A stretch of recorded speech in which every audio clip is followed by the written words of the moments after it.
Hi, I'm Michael McCarthy. I'm one of your instructors for Harvard Extension School's Executive Ed program with Strategic Sales Management. The video that I'm going to share with you today is going to be recent HBR research, Harvard Business Review, to share with you how direct reports within your organization can perform better, as well as how you can be a better manager to them. At the end of the day, you're going to be, through this video, learning how to create a better culture at your organization, as well as increasing revenue. So let's begin. We're going to start with research for leading your direct reports. Let's start with first impressions. We all know already that people buy on emotions and they justify with facts. A lot of decisions are made actually in the first 3 seconds of meeting someone.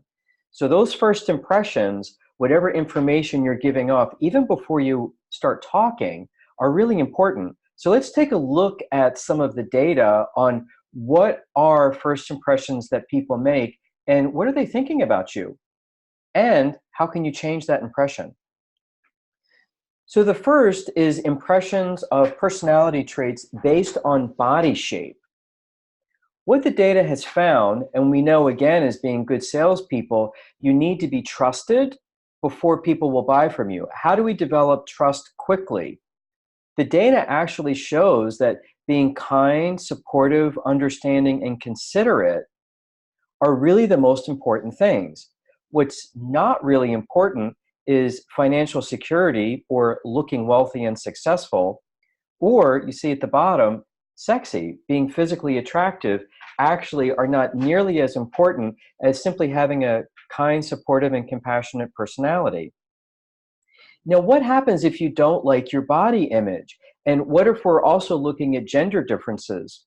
The data comes out to be the same, whether you're male, female, or interacting with males or females, the same data has the same results, that regardless of your body image or what you feel about it, the best way to make a good impression is to not worry about your body image, but simply be really kind, supportive, understanding, and considerate. So make sure that your personality is getting out there right away. And again, I've circled at the bottom, sexy and being physically attractive really isn't moving the needle. So in conclusion, being kind is better than a Rolex or looking good, even though we may have messaging that's telling us otherwise. Here are some things that people will decide about you within seconds. This is some data from Business Insider. This came from multiple sources. The first is, are you trustworthy? This is decided in 1/10 of 1 second. So make sure you smile and give a really nice warm handshake. Also, if you're high status, so wearing designer clothes versus non-designer clothes actually does make a difference. If you're smart, one way that that comes across is not only looking them in the eye, but wearing thick glasses and speaking expressively. So for example, if you have glasses, but you also have contacts and you want to be perceived as smart, wear the glasses on that day instead of the contact lenses and make sure that you use your hands when you're talking. If you're successful is based on how well your clothes fit. So make sure, if you really want to make that nice impression, not to wear clothes that are too small or too baggy.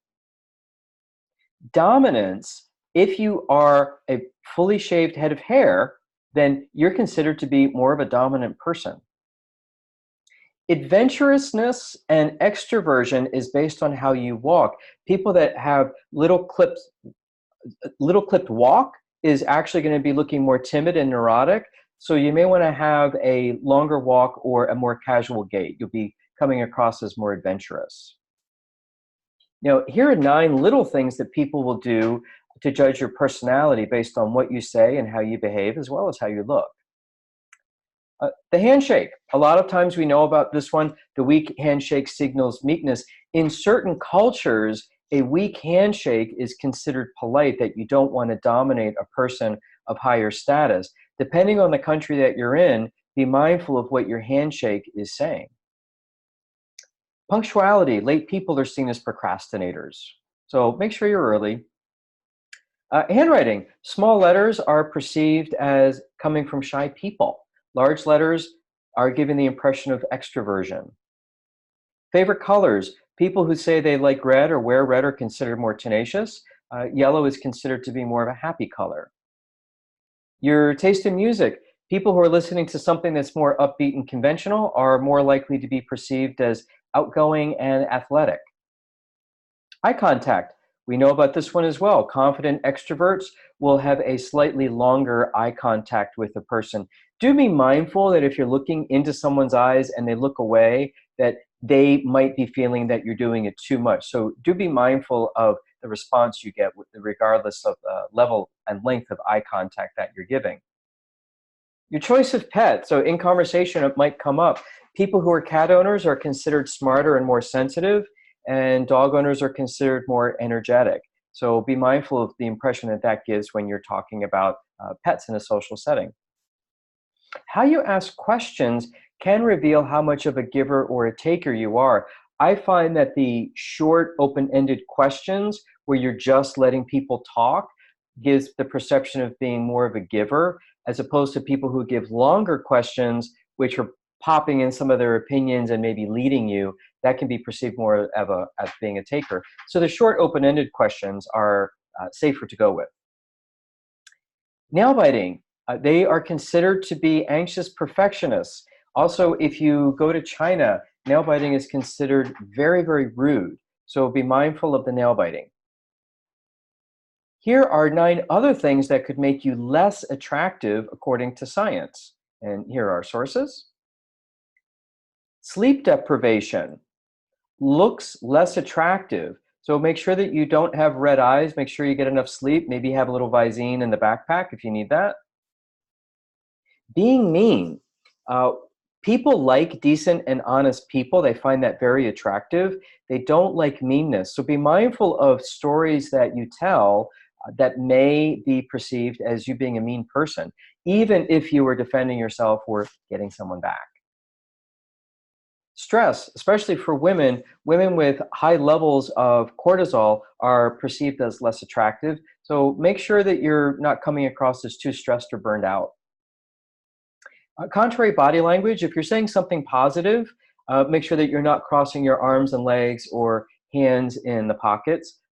Typically, I find that if none of your body parts are touching each other, no hand holding, no arm crossing, no leg crossing, that's pretty much the best way to go in all situations. Looking too happy or proud actually has different perceptions. So men will weight women more attractive if they look happy, but less attractive if they display a lot of pride. However, the opposite happens. Women will rate men more attractive when they display pride, but less attractive if they look happy. Not having a sense of humor. It's okay to laugh. So you don't have to be funny, but it is okay to laugh in a situation. We do like people who can have a sense of humor.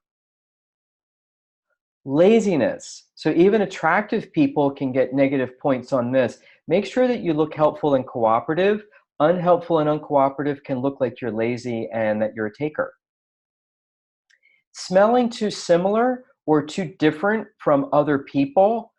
What I use with this one is just make sure that you're not wearing perfumes or colognes or strong smelling soaps. Some people are allergic to that. It's just safer to go with neutral.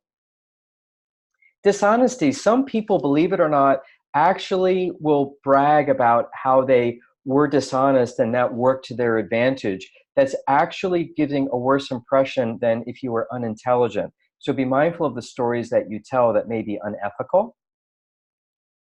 Now let's move on to a study of 14,000 employees, managers, HR execs, presidents, and CEOs on what does it cost when people are rude. And this is called the price of incivility. Now, let's begin. How rude are we? 98% of our cohorts have experienced uncivil or rude behavior. In 1998, about a quarter of employees said they were treated rudely once per week. And by 2011, that number's doubled. So now let's take a look at the impact that this is having. Creativity drops, people quit, about 12% actually quit, meaning the majority actually stay. Half of them deliberately decreased their work effort or work quality. Customer relationships really get damaged quite easily. They're very fragile. One customer survey discovered that people were less likely to buy from a rude employee regardless of who they were being rude to. And if a customer witnesses just one unpleasant interaction, even if they weren't involved in it, they generalize that about other employees, the company, and the brand. So it's really damaging to have customers witness rudeness. So two takeaways on this 14,000 person survey is that incivility is expensive. It's hard to quantify, but it's expensive. And few organizations recognize it or take action to curtail it. A lot of us are aware that we have it in the environment and in the workplace, but it's really important to deal with it and get rid of it. And this article is going to share with you some best practices how to do that. So unchecked rudeness, very, very common. Actually, as I was making this slide deck, when I was done, I took a break and went out for a cup of coffee. And I was walking in front of a couple, and this woman was talking the entire time about how a coworker went out of his way to be rude to her and sent her a text that was basically just meant to create stress. And I thought, this is so common. It's every day. This does create attrition. Interesting thing, this is a form of abuse. People who stayed in the culture, who were victims, over time eventually became abusers and became those rude people who they didn't like. Now, what if you're just thoughtless, but you don't mean to be mean? Well, managers that send emails during direct reports presentations are really damaging. Teasing, even if it's meant to be humorous, teasing is damaging. Managers who are taking credit for good things and at the same time pointing fingers at direct reports when they do something bad, this level of thoughtlessness really erodes morale. And these minor acts actually came out in the research that they were worse than overt bullying, because it's one of these things that's just so easy to overlook. So it's very important to be mindful of these small little insidious things. It's almost like termites in a house that over time, it will erode the house. Here are some tangible costs to be mindful of. Victims get revenge, whether it's conscious or unconscious, they will do it. A study of 800 managers across multiple industries found that about half of employees intentionally decreased their work effort or decreased time spent at work. Over a third are intentionally lowering work quality. The vast majority are losing work time due to worrying. 2/3 of the time, they're losing work time because they're just trying to avoid the offender, who's probably someone that they work closely with. 2/3 of the time, performance is declining. Almost 80% of the time, they're decreasing their commitment to the organization. A lot of this, it's very hard to see that this is going on. Interestingly enough, most people stay, only 12% quit, but the vast majority stay, adapt, and become abusers. So it becomes this vicious cycle. And what's really worse is the last statistic. 1 out of 4 people on the receiving end of incivility took it out on the customer. Creativity also suffers. The University of Florida did a study where they treated some of the participants in the study rudely. They found out that there was about a 30% drop in creativity and a 25% drop in fewer ideas, and the originality dropped. So take a look at this brick. This is what the study was doing. They gave people a brick, and they treated one group rudely and said, do something innovative with the brick. They came up with a brick wall. But a group that was treated well, that was not on the receiving end of rudeness, they came up with the pet brick, and they put eyes on it and decided that they were going to turn it into a present. Team spirit is also going to be suffering, even if people just witness incivility. They don't have to be on the receiving or giving end of it. Just watching it in the environment, they're less likely to help. So one study showed that if people did not witness any incivility, about half of them were willing to volunteer for an event.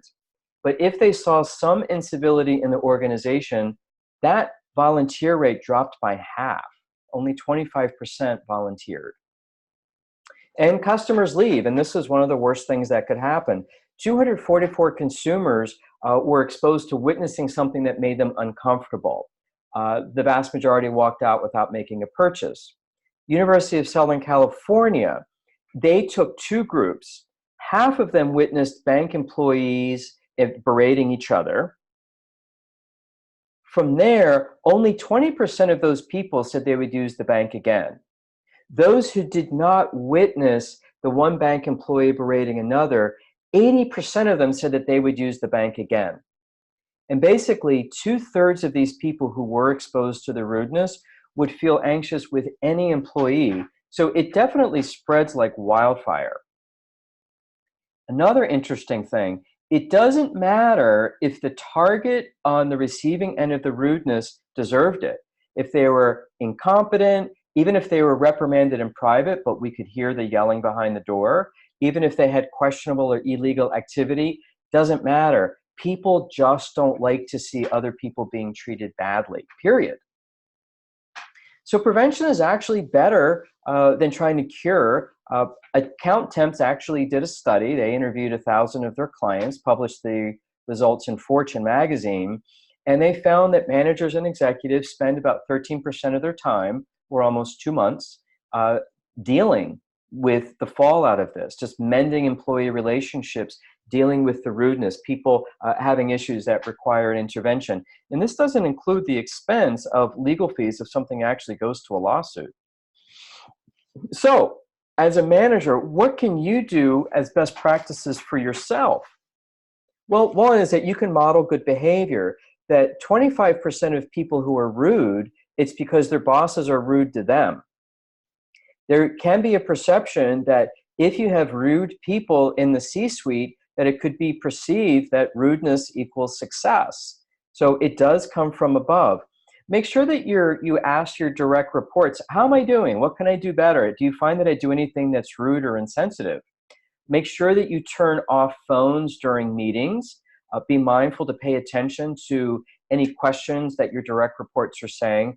Do follow up on promises if you say you're going to do them. And be mindful to express appreciation. You'll see on the slide, Secret Garden are postcards that I get off of Amazon, and you color them in. And you'll see on the bottom right, that's one that's fully colored in. If you give people appreciation in a personal note, and you emphasize one of the following three, I really appreciate you for being a role model in this specific event. I really appreciate you treating people well, and I appreciate you for living the organization's values. You only need one of these three, but do be specific and reference a specific incident that you want to reward. And when people see that you did a handwritten note and you took time to color it in, you don't have to color in the whole thing, but just a little bit, people will say, wow, they've taken time out of their day to be helpful to me.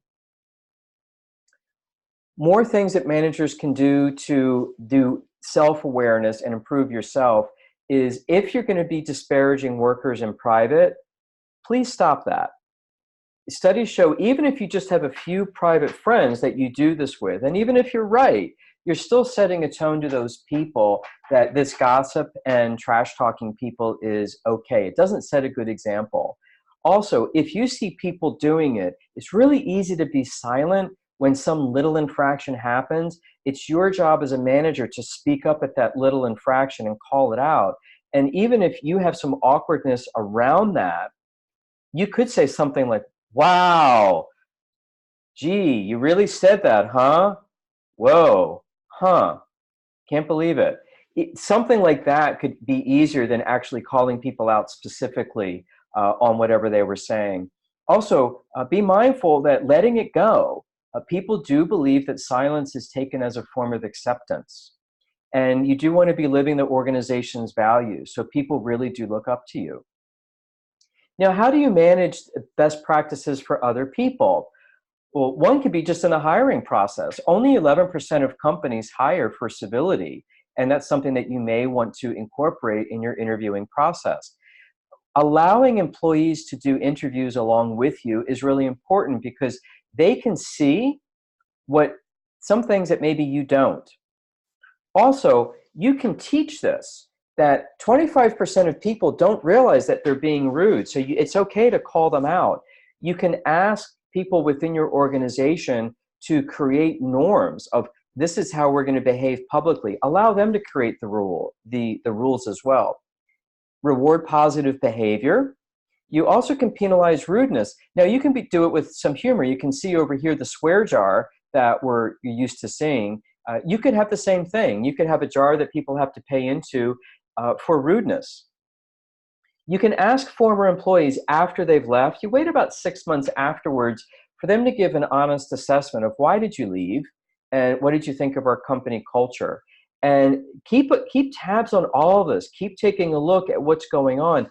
If you do have some particularly rude people, doctors fall into this category. Some hospitals have actually made a charm school for their doctors so that they could be, well, basically more polite and more charming.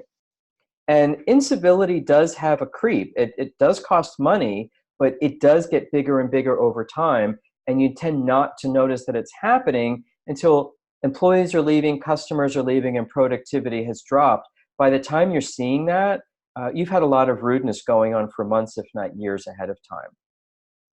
So some of the trainings that you could do, again, you could have a charm school where you could have different generations in the organization talk about how we perceive what's polite and what's rude. Certain generations, the younger ones, may think that not responding to a text just means no, and we thought you understood that.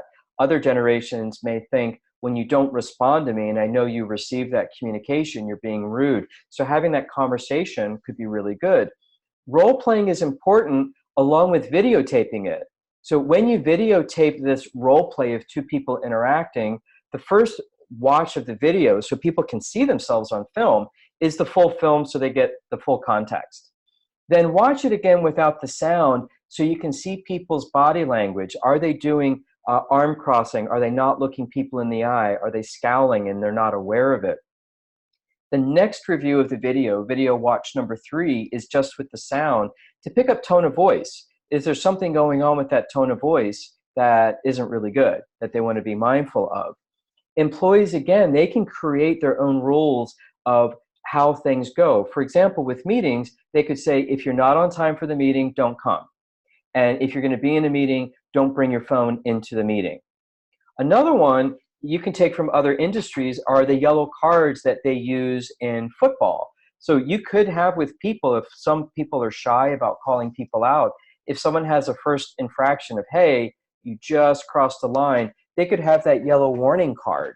And you could have other colored cards that you can raise when someone has had a second and third warning and maybe they get kicked out of that meeting. Another company that I found that was interesting is the 10-5 rule.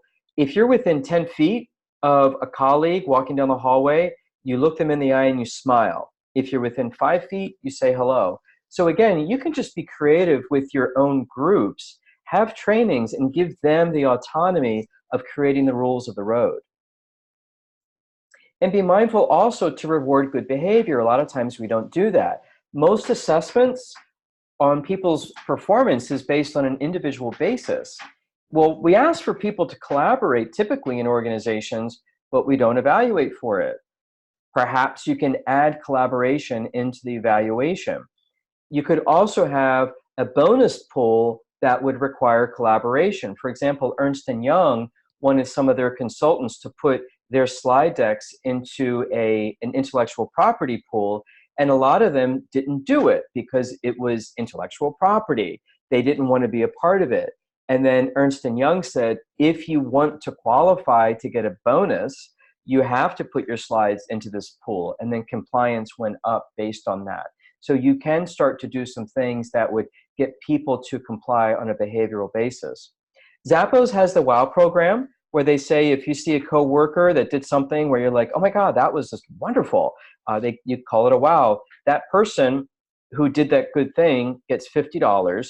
And then they also qualify to be in the Hero of the Month award, where if they do a WOW, they qualify for that award, which monthly is given $150, and they get a covered parking spot. So you can do incentives like this as well. On the penalizing bad behavior, what typically happens with someone who is not getting along with others, but it's not bad enough to fire them, they get reassigned to another department, and then they infect that department. And also, so that's something not to do because you're just spreading the badness around. Employees also think that nothing comes of complaints. Make sure that something will come of the complaint. So maybe you can take a look at, are there some best practices that you can do to let employees know that you will be heard? The data also shows it is okay to terminate that high performer if they're being really uncivil. There was a very famous opera singer named Kathleen Battle years ago, super famous. She was always at Carnegie Hall. I had a friend that worked at Carnegie Hall, and some of the things that she did were ridiculous. In the back of her limousine, she would call her manager on the cell phone and say, call the chauffeur and tell him to lower the air conditioning. So this sort of prima donna thing, and eventually she was fired, and I've never heard from her again, but she was one of the most famous in the world. It really doesn't pay to harbor the habitual offending rainmaker. Even if someone's making a lot of money, according to the data, they're still not worth it. Most CEOs, when they have fired people for bad behavior, their only regret was that they didn't do it sooner.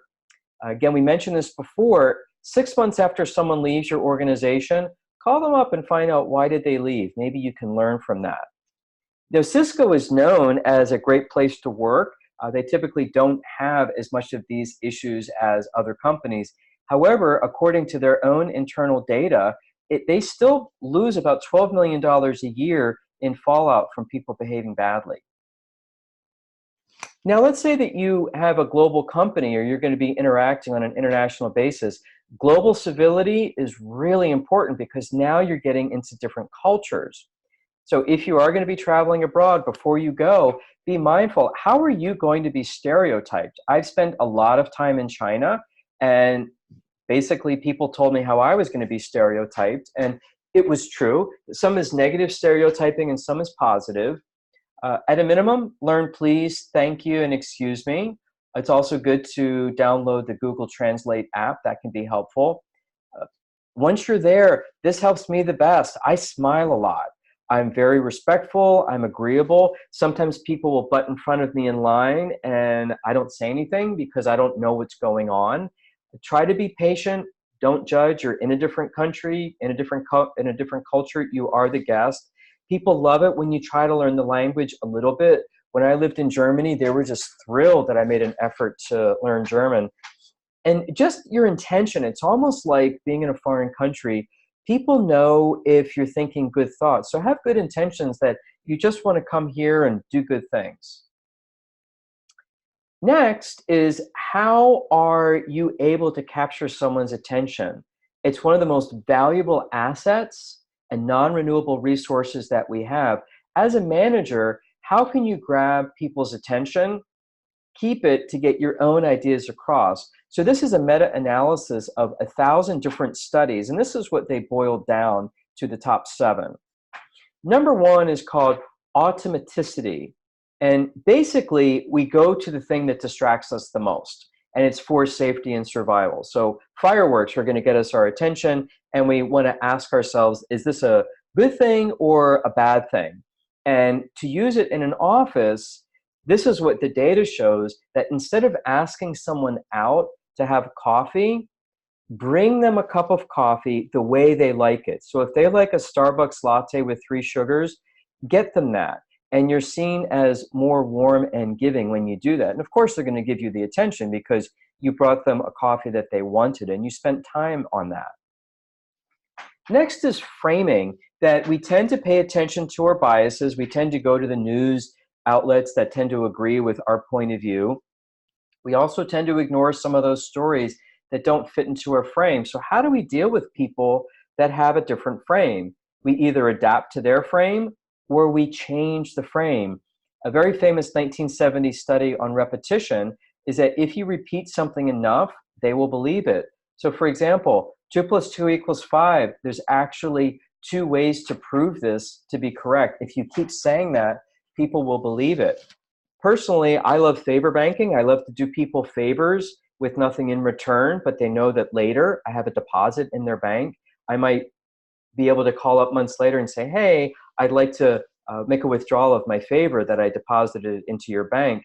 If that's something that you want to bring into your culture, you can just keep saying over and over again, this company loves favor banking. This company loves favor banking.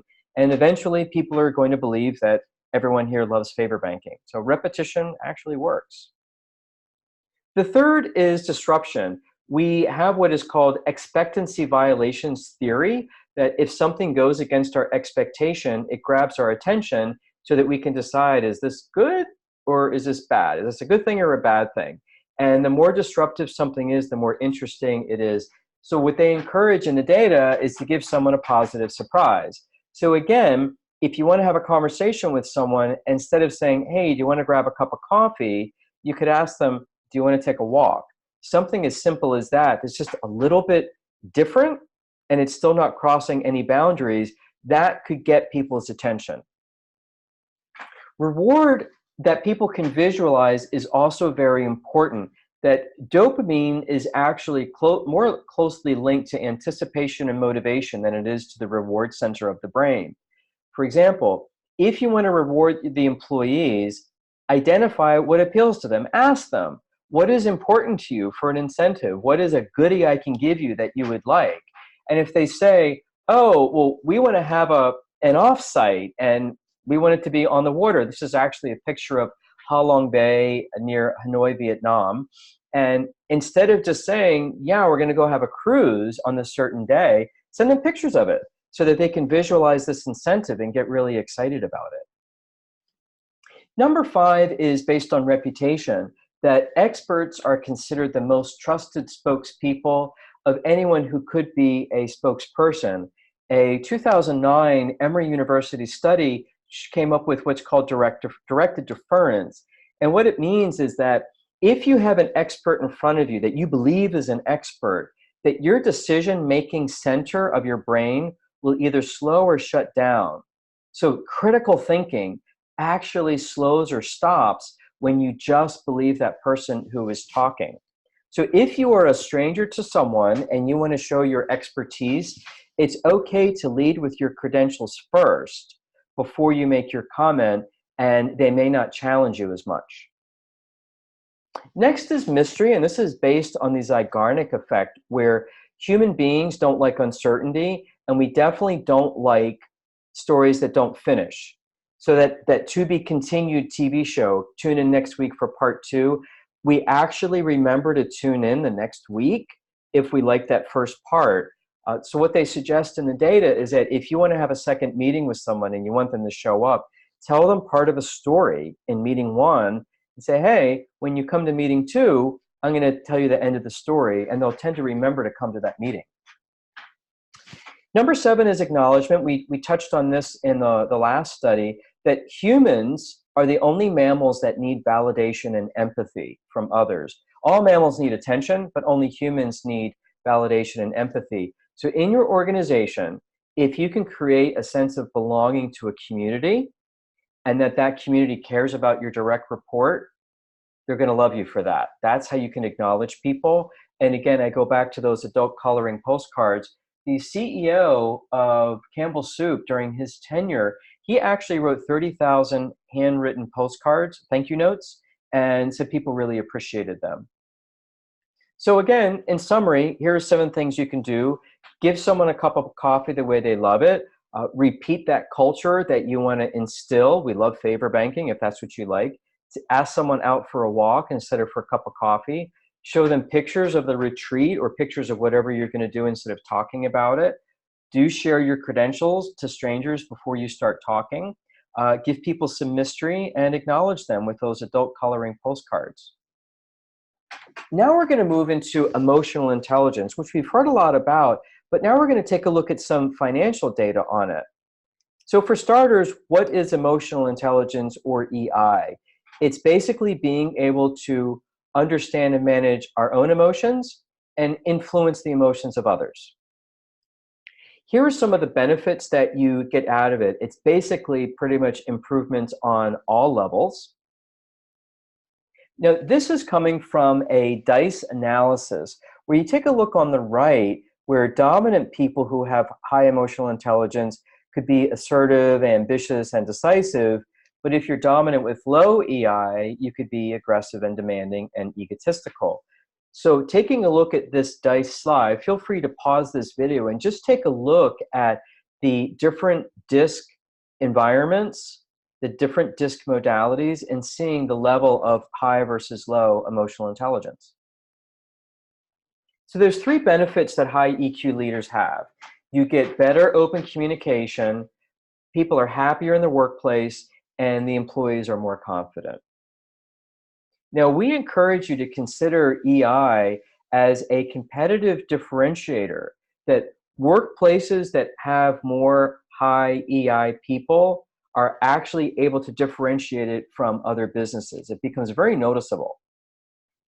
Here's some statistics. 90% of top performers have high emotional intelligence.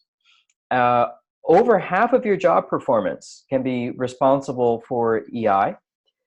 On average, they make $29,000 more money. And according to some more current research that on emotional intelligence today, that it can account for 80% of your success in life and work. 1 in 3 hiring managers are placing more emphasis on it. We encourage you to consider looking at EI as well in your hiring process. They do make more money than low EI counterparts. The vast majority, over 70% of managers, say that it's more important than IQ. So if you didn't get that master's degree from the Ivy League institution, don't worry, EI is actually perceived as more important. And almost 60% of managers would not hire someone with low EI, even if they had a high, even if they had high IQ. More data, over 80% have improved productivity on the employee basis, almost 80% more engagement, 2/3 higher employee retention, 52% improvement in operating income, almost 4 times higher earnings per share, and 17% more likely to have greater market share. So this is actually affecting the bottom line. And here's some more statistics that in complex jobs, top performers with high emotional intelligence, 127% more productive. Also, research on 200 companies worldwide say that about 2/3 of the difference is based on emotional intelligence, not so much on technical skills. And in top leadership, 4 out of 5 are saying it's because of emotional competence. Now, where does the opportunity lie? I find this slide very interesting, that we all know from the data that EI is positively correlated with better productivity, higher return on investment in sales, and the higher up the corporate ladder you go, the more emotional intelligence you see until you hit the C-suite. CEOs can have some of the lowest emotional intelligence in the organization, and we see that as opportunity, that if you are looking to be a CEO, having high emotional intelligence is a great differentiator. So we believe that emotionally intelligent leaders could be the new successful CEOs. Here's another way to take a look at the different components of emotional intelligence and where it fits between self and social. Feel free to pause this and just take a look at where everything fits in the 2x2. Here's some suggested reading. A lot of this is really good. We've cultivated this for you to take a look at. Some of these are in the form of TED Talks or YouTube videos. On the bottom left, Drive, What Motivates Us by Daniel Pink is a really good one. It was a study that was done by the Fed on motivation. I'll summarize that in the next few slides coming up. And this is a YouTube video that is worth watching. It's about 15 minutes. And what they found, that there's 3 things that you need to do to motivate people.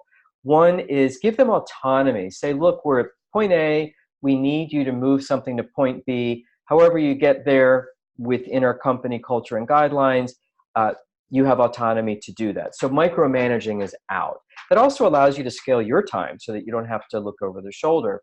People just naturally like to master things, so give them something that they can get really, really good at, and find out what are they interested in and let them have that project. And people like to have a purpose. They want to know, why am I doing this? How is this fitting into the bigger picture? So if you can give people autonomy, mastery, and purpose, you'll motivate them. And money doesn't have that much of an impact. Basically, you need to give people enough money where their basic needs are met, and maybe they have a little bit extra for some fun or for emergencies. But after you have controlled for that and given them enough money to take care of themselves, then money stops to have a reduced effect on motivation. Then you're going to have to move over to autonomy, mastery, and purpose.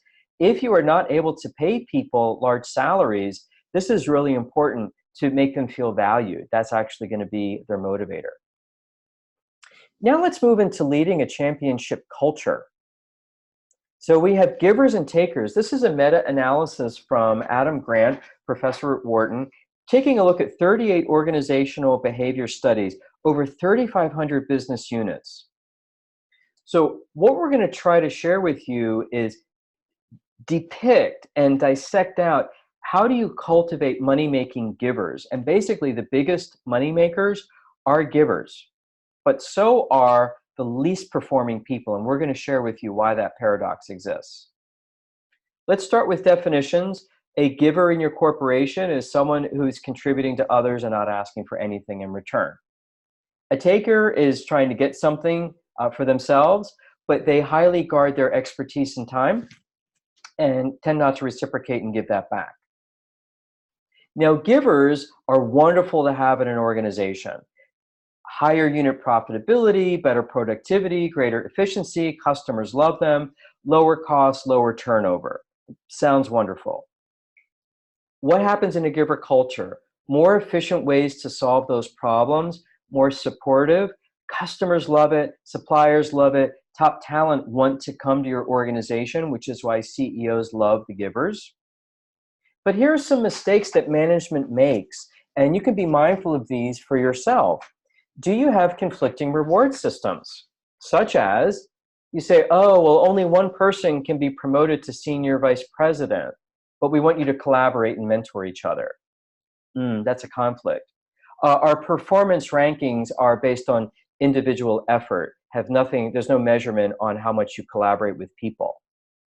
Competitive bonus pools, hey, whoever's the best gets the most. Is that really sending out the message that you want?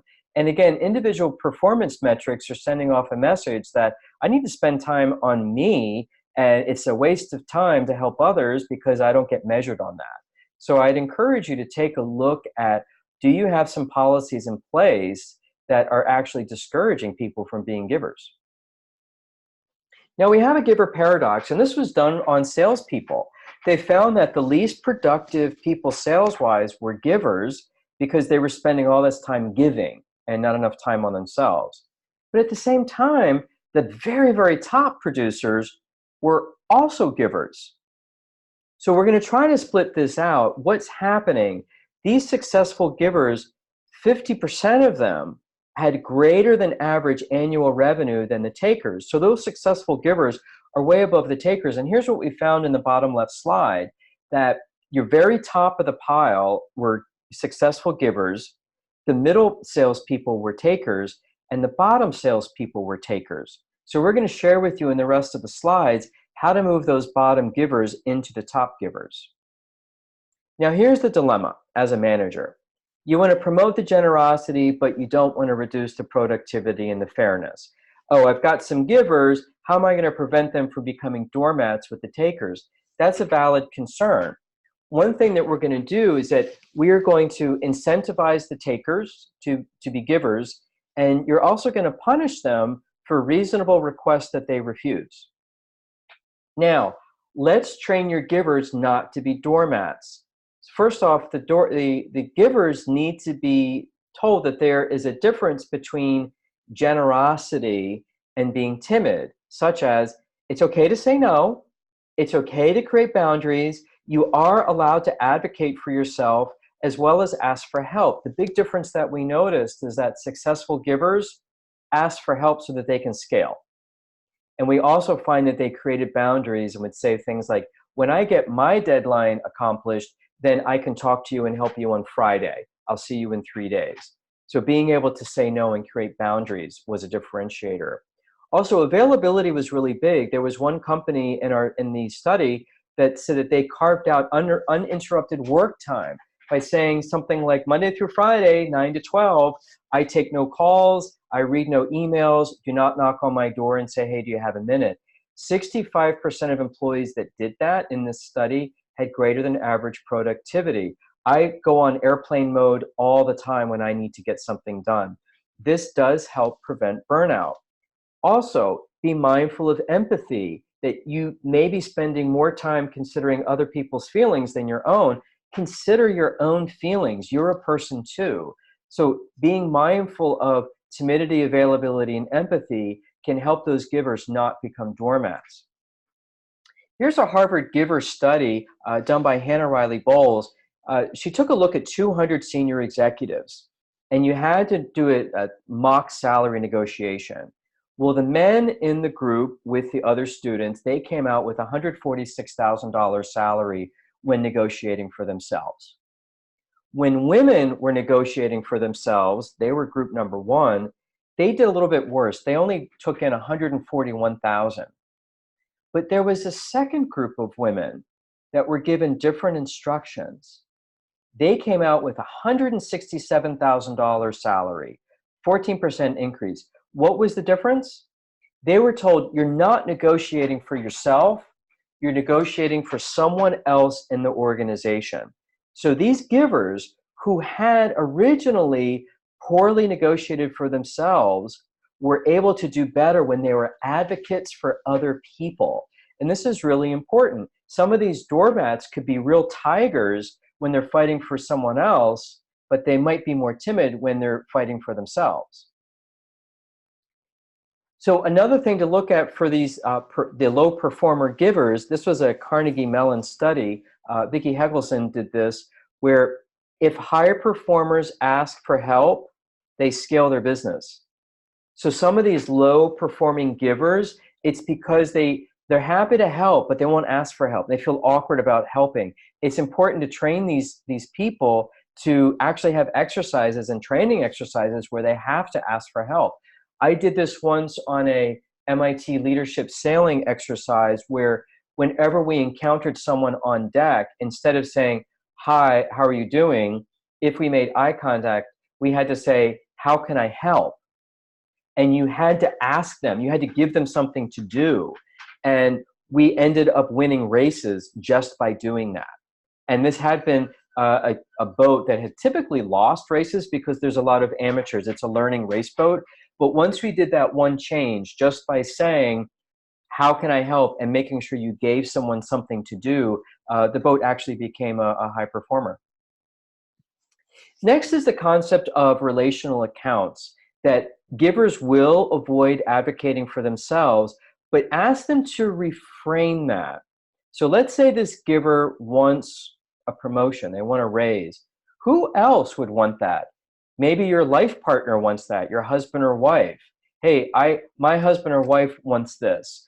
I can send my kid to a private school if I could get a raise. If my coworkers, if we can all get a new refrigerator and a really good in-house kitchen, then not only I will work longer and not go out for lunch, but so will everybody else. I need to have a raise or a higher expense account so that I can take my higher end customers out to some better restaurants because I can't afford to do it right now, and we need to look like we're on the same par with them. So while you're advocating for yourself, you can talk about other people related to you who would also benefit from you getting this type of promotion or some good thing that's to your benefit. So how do we manage the takers? Don't do no strings. So when they call up and say, hey, can I pick your brain for 15 minutes? Don't just say yes. You could ask for reciprocation. I'm happy to have you pick my brain for the next 15 minutes if you commit to giving 15 minutes of your time to our new hire who really needs to learn about something that you're very good at. Are you willing to do that? Okay, if you're willing to do that, when will you have that accomplished? Will you come back to me in 7 days? So make it really specific that they're accountable. You can change your style with the takers. It's okay to use what are called idiosyncrasy credits, which means you can behave differently with different people. So if you've been a giver, you spend a lot of time doing a lot of volunteer work, giving all your time to new hires, it's okay to say to a taker, you know what, I'm not gonna give you an hour of my time because you don't give it back. And until you give it back and you do it first, I'm not gonna do it for you. So you give an hour of your time to someone else, let me have them report back that you gave quality time, then I will help you. It's okay to behave that way with the taker, even though you don't normally behave that way with other people. Preventing abuse. If you're shy about it, you could simply put this on your outgoing email message. I'm working on an important project and we'll respond next week. If it's urgent, call me. When I do this, no one calls me. And it also helps that if you're going to be a giver, to be niche in something. For example, I do pretty well with sales and negotiation and public speaking. So if I'm going to be a giver, I would teach people that that's what I'm really good at. Come to me for that. And that subconsciously tells them, don't come to me and ask what accounting software we should be using, because that's not my expertise. I might be able to figure it out, but making sure that you're a giver in a certain niche could limit people giving you these miscellaneous random requests that you spend half an hour on Google trying to figure out for them. Then we have the empathy trap. Daniel Batson did 30 years of research on this, that when we feel empathy, we will put other people ahead of ourselves. So how do we prevent that one? We prevent that with asking our givers, who are behaving like doormats perhaps, to be prospective takers. So when a taker comes to them, let's say with a sob story, something very that's going to pull out the empathy, you can say, okay, I know you want me to do this because someone's, some bad thing's going to happen if I don't come in and save the day. But you can ask yourself, what are the takers thinking? What are they thinking about? I get the empathy part, I get the emotional pull, but what are they thinking? What interest do they have in doing this? So avoid imagining their feelings, but try to get into their logic of what are they getting out of this? Why are they doing this? What's their strategy? And this will allow you to look at them from a different angle, from a different perspective. And this can help you not get pulled so much in with the empathy strategy. So there are 3 payoffs if you can teach those givers the power of their own agency, their own power, putting up boundaries and being able to look at the perspective that people are taking instead of just looking at it from the empathy point of view. Here are your 3 payoffs. Best employees, they don't get taken advantage of as much. The takers get to see the benefit of being a giver, and you're going to be creating a culture that attracts the givers and appeals less to the takers. So you really don't need those takers in the organization, but you do want to groom those low-performing givers to be high-performing givers if you can just teach them these 3 things. Now, let's move on to a short article that just came out a few months ago in HBR about unethical behavior and how it happens and how you can prevent it. So let's have an example of this CEO dinner. We've got this CEO. They just had a wonderful offsite for a couple days, talking about how they're going to be ruling the world, everything's going to be great. And then they go out to a celebration dinner, and they get a bad table. And the CEO berates the waiter. I don't like this table. You're not putting us where we want. There's no view. It's loud. Change it. And the waiter basically says, we're sold out. This is the only table we have. And the CEO keeps berating him and says, this place is no good. You need to up your game. This is poor performance. We're not going to stand for this. Then they sit down. And one of the direct reports cracks a joke about the waiter. And some of the people in the group laugh. The others don't. Now, would you disapprove of this kind of behavior? Will you say something or stay silent? And there's actually 3 psychological dynamics of ethical line crossing happening in here. One is omnipotence, where someone in the organization says, the rules don't apply to me. Now, if no one tells you no in your organization, and all of your decisions are applauded with deference or silence, then you may be suffering from omnipotence because people are afraid of you. An antidote to this is to own your own flaws, tell people, hey, I made a mistake, and encourage people with what we call the obligation to dissent, an environment that says, I want you to disagree with me if you disagree with me, and I promise I'm not going to chop your head off for it. Number 2 is what's called cultural numbness. This is what was happening, where everyone else played along. eventually you start to accept and embody those deviant norms. Very subtle this starts. Can come with you disagreeing, but eventually you go, oh, I'm just going to distance myself from this. I'm just going to be resigned that this is the way it is. And the trade-off is that what you're doing is that you're fitting in versus staying true to your own values. Over time, on a long-term basis, we stop noticing this happening, and then we start to behave like them. So it's a very slow process. It's a bit like the boiling frog. So beware of moral capture, those brief moments where you're not recognizing yourself or your actions. Like, would I do that? And an antidote to this is to do a reality check with an outsider and say, hey, what do you think? And another one that we've heard of before, very common but very effective, is, would you want your behavior splashed on the cover of the New York Times? Yes or no? And if you start to cringe and say, oh no, then that's a sign for you to maybe take out that moral compass. Number 3 is justified neglect. And this is just where we don't speak up about ethical breaches, that we're more focused on the immediate reward of being seen favorably versus speaking up against it.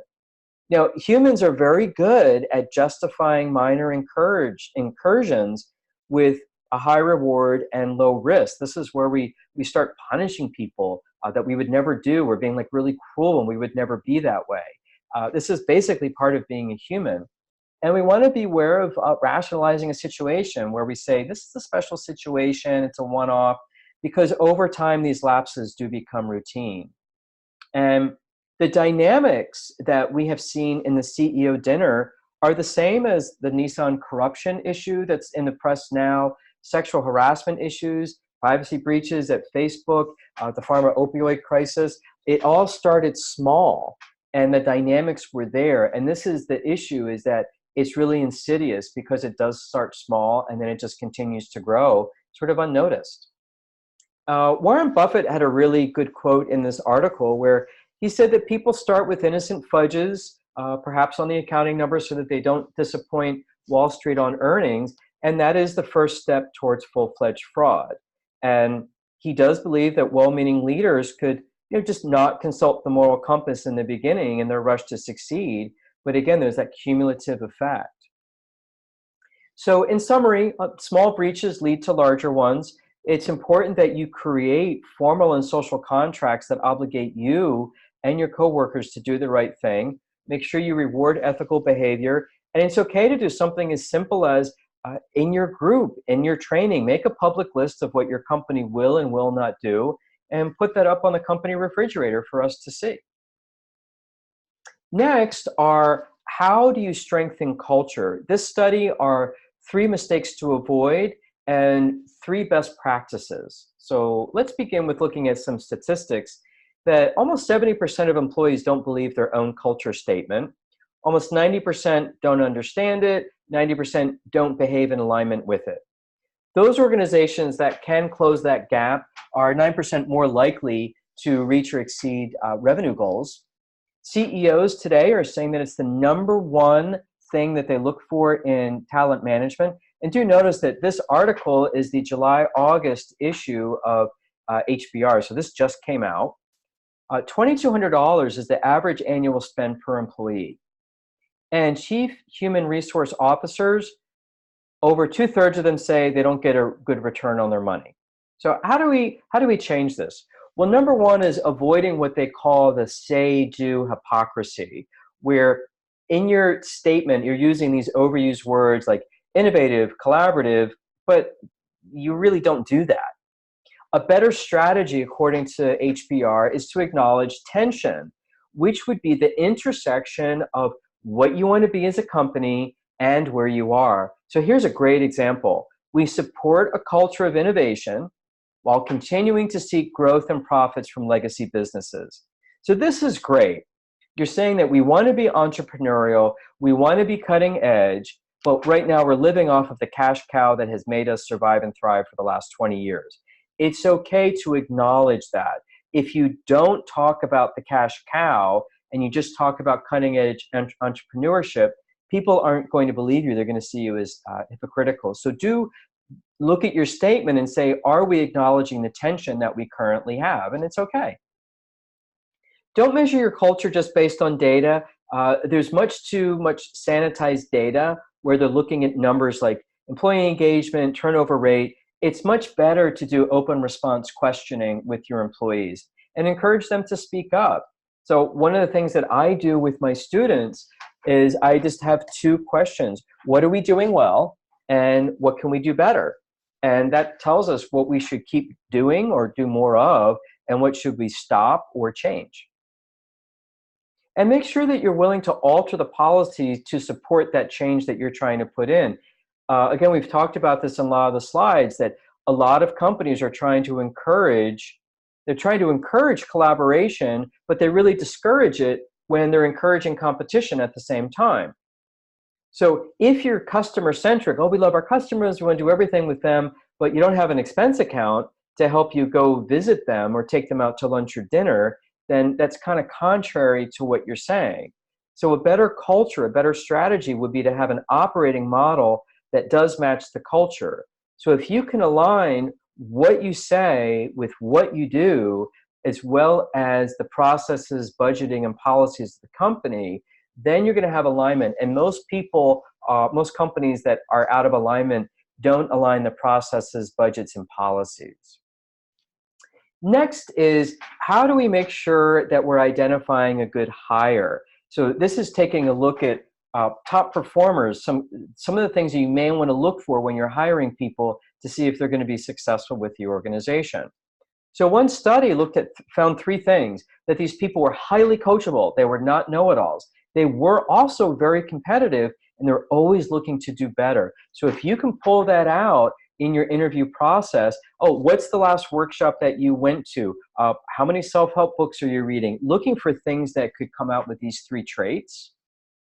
Another study was looking at perfectionists who are also extroverted. Some perfectionists are introverted, so having the combination of perfectionism and extroversion makes great salespeople. Also, being optimistic and resilient. We're all going to get knocked down. Let's make sure that people are resilient and not resentful.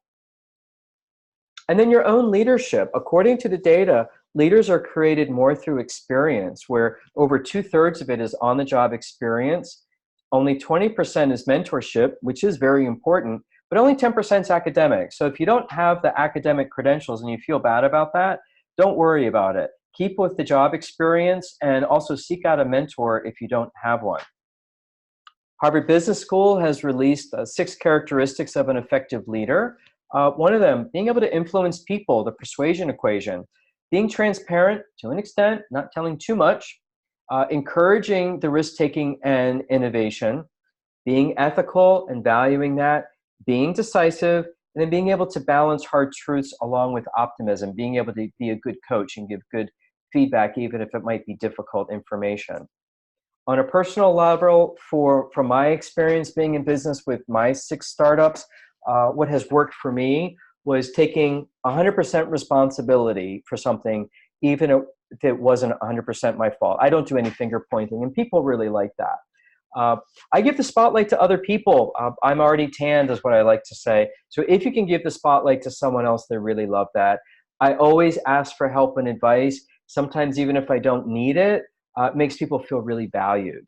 And also, I'm nice to everyone, and I mean everyone. The Uber driver, the waiter, it's really important to be nice to everyone, because you don't know who they know, you don't know who they are, what they're going through, and you don't know who's listening. It's just always better just to be well-behaved and polite.